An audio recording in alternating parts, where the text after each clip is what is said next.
Halo teman-teman semuanya, nah balik lagi nih di episode kedua podcast kita yaitu Remaja Sehat. Nah untuk pembahasan kita kali ini itu tentang overthinking dan gimana sih cara mengatasinya. Nah untuk kali ini tuh kita benar-benar sangat beruntung banget karena kita kedatangan narasumber langsung ahli seorang psikologi yaitu Ibu Neneng Mukafa Opier SPSI MPSI ya Bu ya. Nah seorang dosen psikolog Universitas Indonesia Maju. Nah oke Bu, lanjut aja ya. Gimana sih Bu kabarnya Bu?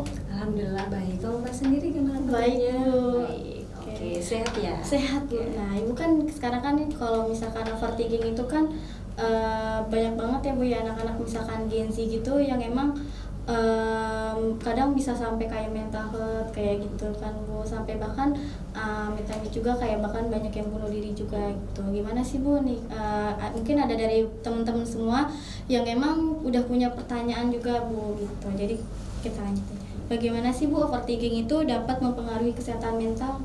Oke, baik. Terima kasih atas jawabannya. Sebelum saya menjawab pertanyaannya, saya ingin menjelaskan sedikit sebenarnya overthinking itu apa. Mungkin teman-teman juga sudah tahu arti dari over dan thinking gitu ya.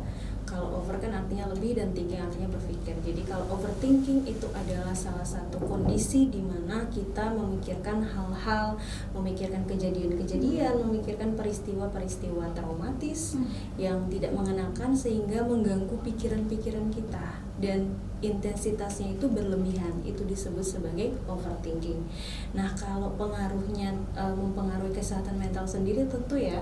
Jadi overthinking itu ketika kita memikirkan hal-hal yang berlebihan. Mbak sudah pernah mengalami? Oh sering Bu. Seringnya. Oke, kira-kira apa yang terjadi?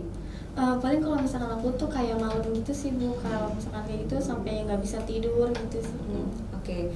Jadi overthinking itu dibilang musuh terbesar ya, musuh yang paling dahsyat bagi kesehatan mental. Kenapa? Karena ketika kita overthinking itu kita berada dalam fase-fase pertimbangan. Fase-fase pertimbangan itu adalah kita memikirkan hal-hal yang belum tahu kapan pastinya benar atau enggak. Kita memikirkan hal-hal yang belum tentu realitanya gitu ya. Sehingga ketika kita terus memikirkan menimbulkan masalah dan masalah itu membuat kita khawatir. Rasa khawatir itu yang membuat kita cemas, dan cemas itu bisa berdampak, bisa depresi, bahkan bisa bunuh diri. Nauzubillah ya. Gitu. Kalau pengaruhnya terhadap kesehatan mental. Oke Bu, nah untuk itu selanjutnya ini Bu ya, apa sih dampak utama dari overthinking ini terhadap kesehatan mental seseorang? Oke, dampak utama ya, sebenarnya dampaknya banyak, baik ke psikis kita, ke fisik gitu ya. Tapi kalau ke psikis terutama pada kesehatan mental itu bisa cemas. Pernah cemas karena overthinking? Kayak tadi yang saya bilang, cemas. Selain cemas ya depresi. Kemudian gangguan kecemasan ya, sampai yang ujungnya bunuh diri itu dampak utamanya seperti itu. Jadi kalau misalnya kita tidak bisa meminimalisir overthinking dengan baik, maka akan terjadi hal-hal yang belum tentu kita bisa atasi dengan baik gitu. Itu untuk tanda-tanda seseorang nih Bu untuk mengalami overthinking itu bagaimana sih Bu tanda-tandanya?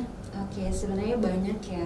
Mungkin dari Mbak sendiri juga mengalami beda gitu ya. Tapi biasanya secara umum orang-orang yang mengalami overthinking itu yang pertama, dia sulit untuk menghilangkan pikiran-pikiran yang pernah terjadi di masa lalu. Yang kedua, dia susah tidur, gejala kan. Yang ketiga, selalu menyalahkan diri sendiri, ya kan? Dia fokus ke diri tapi menyalahkan diri sendiri. Gitu. Selain itu, dia sulit mengambil keputusan. Mudah marah, emosinya tidak stabil. Nah itu ciri-ciri atau gejala-gejala yang terjadi pada umumnya ketika kita itu overthinking. Gitu. Ibu tadi kan Ibu jelasin juga ya overthinking itu juga bisa menghambat produktivitas seorang untuk membuat keputusan.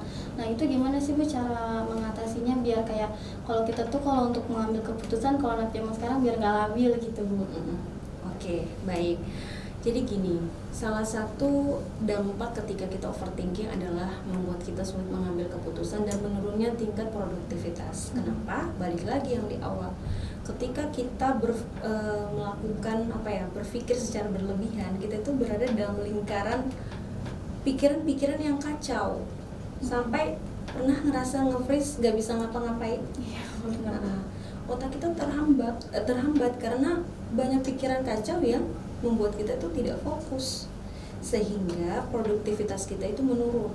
Nah, cara untuk mengatasi itu adalah berhenti sejenak dari overthinking dan mengalihkan gitu. Karena kita biasanya orang overthinking itu terlalu fokus pada masalah, bukan solusi. Iya benar. Gitu. Jadi ambil sejenak, kita diri punya jeda, dan jeda itu kita pakai untuk mengalihkan dari overthinking itu. Nah, bagaimana sih Bu cara overthinking ini dapat mempengaruhi hubungan interpersonal dan sosial seseorang? Oke, jadi selain faktor mempengaruhi produktivitas, mempengaruhi kesehatan mental, tentu overthinking ini mempengaruhi hubungan interpersonal seseorang dengan seseorang. Kenapa? Saat kita overthinking, ya contohnya nih, misalnya pasangan kita keluar, kita overthinking, dia Main sama main sama yang lain. Selain itu apa lagi? Selingkuh. Selain Ya, itu Bu. Mungkin apa sih, kayak berbuat yang enggak, tapi iya. itu belum tentu benar kan. Iya. Nah, dengan itu kita cemburu, mikir aneh-aneh. Dengan begitu kita menganggap bahwa itu tidak, harapan-harapan kita itu tidak sesuai dengan ekspektasi. Iya. Dengan begitu membuat kita ngerasa curiga terus. Dari curiga siapa yang lelah sendiri? Kita sendiri sih, Bu. Orang yang kita curiga lelah apa enggak? Belum tentu. Tapi kita lelah secara psikis, secara emosional, yang membuat diri kita itu capek, marah, balik lagi ya, marah, kemudian nangis, tidak terkondisikan dan tidak bisa dikendalikan, bisa-bisa depresi, balik lagi kan. Iya, Gitu. Apa aja sih Bu strategi, gimana sih cara untuk mengatasi yang overthinking dalam kehidupan sehari-hari secara efektif? Oke, baik. Berbicara terkait dengan efektif ya, dan menurut saya efektif itu tergantung dari siapa yang melakukan dan siapa yang mengalami gitu. Namun rata-rata ya ada beberapa strategi yang biasa digunakan. Yang pertama, ketika kita itu mengalami overthinking, ya, ini juga berdasarkan pengalaman saya dan apa yang saya juga pandu ke orang-orang lain. Ketika kita mengalami overthinking, yang pertama kita lakukan adalah ambil sejenak waktu lari dari overthinking itu.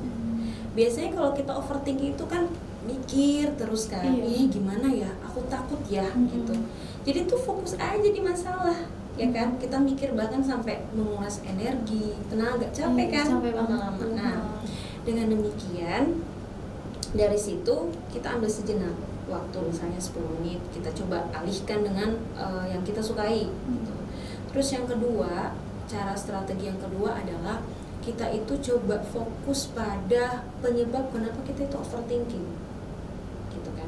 Biasanya itu kita saat overthinking, kita aduh nggak bisa ya, aku nggak bisa, kita hanya tanya kayak gitu, tapi kita nggak tahu penyebab kita overthinking itu kenapa. Nah, itu yang kedua.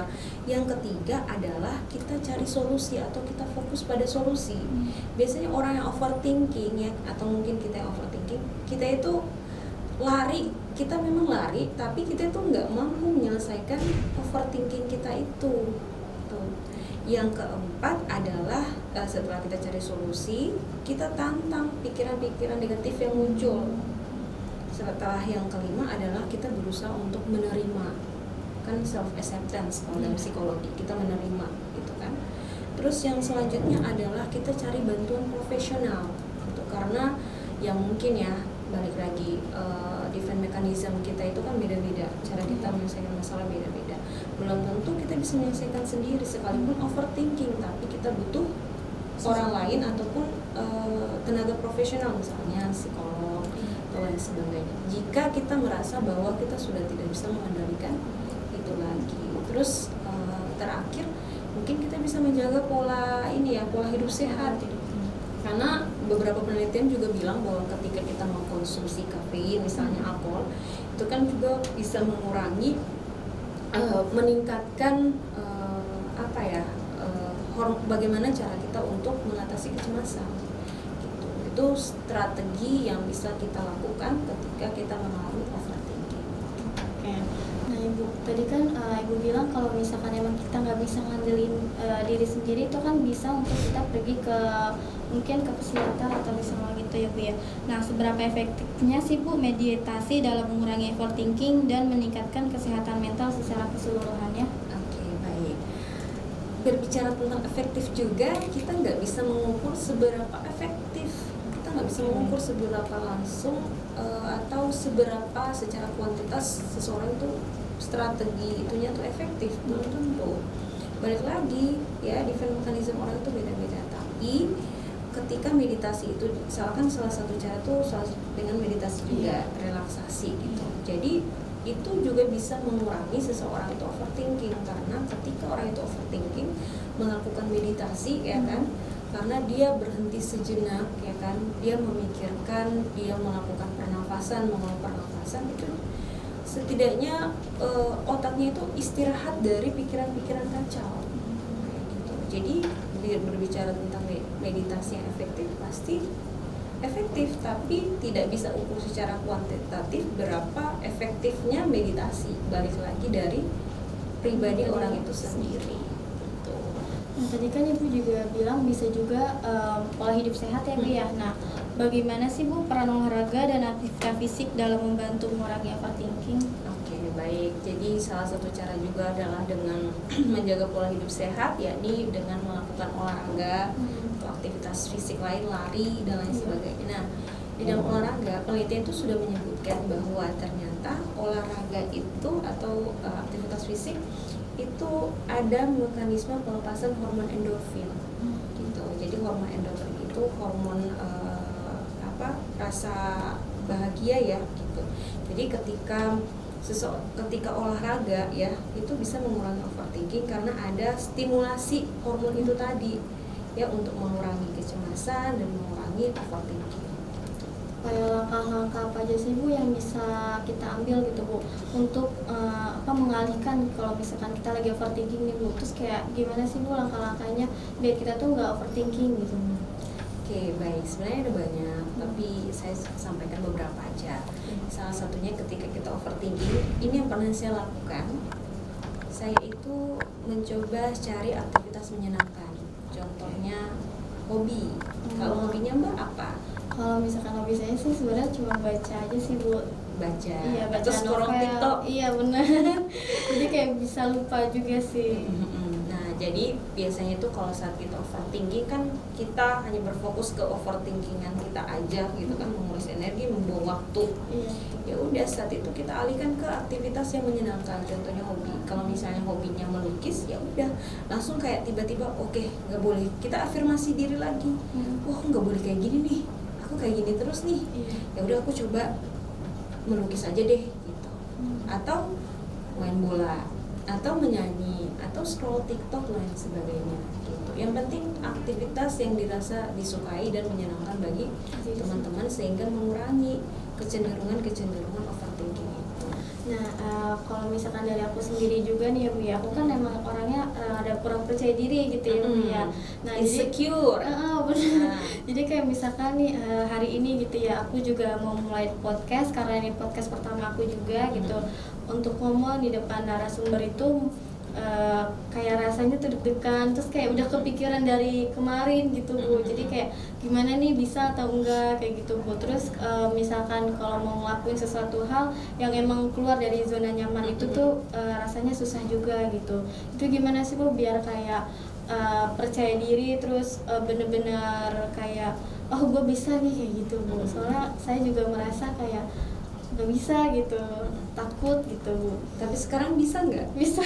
Terus kalau bisa ini apa yang dirasakan? Sebelum saya jawab lo ya. Iya, senang sih Bu, maksudnya saya juga lumayan bangga sama diri saya sendiri karena udah bisa keluar dari zona nyaman ini. Oke, baik. Terkait dengan insecure, ketidakpercayaan diri itu wajar ya, dialami oleh setiap orang. Bahkan saya sendiri pun seperti itu ya. Tapi yang tadi salah satu untuk kita itu melawan insekuritas dalam diri kita ya keluar dari zona nyaman. Keluar dari zona nyaman itu bukan berarti kita langsung berhasil terus, enggak. tapi kita berani untuk gagal dulu gitu. Kalau tadi pas Mbak datang pasti kan bilang agak tegang gitu Iya. ya. Terus pas tadi udah lega, kira-kira kesimpulannya dari Mbak sendiri gimana? Udah apa ya, kalau pas udah lega tuh kayak ya udah tenang gitu. Jadi kayak saya bawanya juga lumayan lega gitu. Jadi bisa diambil kesimpulan sendiri gimana? Kalau misalkan dari saya sendiri sih juga, kalau misalkan udah berhasil keluar dari zona nyaman, kayak merasa aman aja juga sama kayak wah ternyata bisa ya. Ternyata gini ya. Iya, ternyata Gak selalu kayak- kita berada di yang orang bilang kerikil-kerikil panjang kan. Iya. Tetapi pasti ada jalan lurus yang membuat kita itu tetap aku sudah percaya diri. Ya memang percaya diri itu nggak bisa langsung instan, enggak. Dia itu butuh proses. Gitu. Kalau misalkan udah lanjut Kak?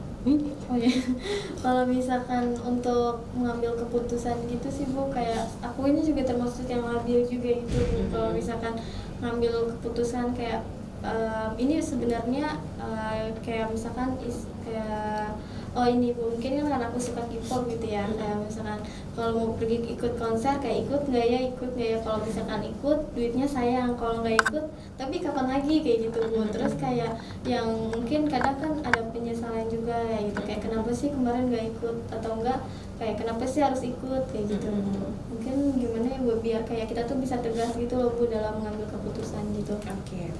Jadi ketika kita ngambil keputusan itu, ada orang bilang jangan cepat-cepat, jangan juga lambat. Iya. Tapi bukan berarti kita nggak bisa di sini posisinya sulit ngambil keputusan kan ya, Iya. gitu. Jadi memang ketika kita sulit mengambil keputusan itu karena kita terlalu sering menganggap atau memandang hal-hal yang belum terjadi, gitu. Iya sih Bu, Banyak harapan kan, banyak angan-angan kan, Iya. itu bisa membuat kita sulit ngambil keputusan. Ya kan? Gimana ya aku besok ya? Iya. Aduh takut deh kalau aku kesana. Aduh sayang uangku. Iya, tapi pas udah nggak ikut gitu ya, sayang juga ya gitu, nggak ikut nggak bisa kayak yang lain kayak gitu. Sebenarnya gini, itu tergantung dari bagaimana kita bisa menerima keadaan aja, menerima realitas yang ada gitu. Kan kalau kita ngambil sesuatu kita pasti menyesal, tapi di balik menyesal itu kan pasti ada hikmahnya juga gitu. Jadi balik lagi jangan terlalu banyak harapan. Iya. Kayak orang bilang kan harapan udah setinggi ini tiba-tiba jatuh gitu. Makanya orang bilang melakukan sesuatu itu yang sekedar saja gitu. Oke, nah dari aku sih itu aja Bu. Makasih banyak Bu udah mau jadi narasumber kita nih di episode 2 kali ini gitu.